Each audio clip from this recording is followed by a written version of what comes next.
دەکەسی یەک خێزان بە ڕووداوێکی هاتوچۆ ئەم بەیانیە کاتژمێر 7:30 لە ڕێگای کەرکووک بۆ تکرید گیانیان لەدەستدا.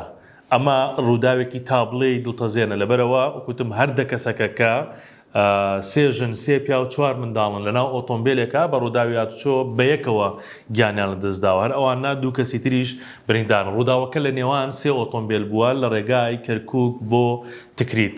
ئۆتۆمبیلەکە ئۆتۆمبیلێکی جۆری تاهۆ بووە کە ئەو دەکەسەی تێدا بووە، تاهۆی گەشتیاری کۆمپانیایەکی گەشتیاری بە پێی قسەی شایەت حاڵێکە بۆ 1964 قسەی کردووە لە هەولێرەوە ویستویانە بەرەو تکرید بڕۆن و لە ڕێگا لە کەرکووک تووشی ئەو ڕووداوە هاتوچۆ بوون لەگەڵ دوو ئۆتۆمبیلی دیکەدا.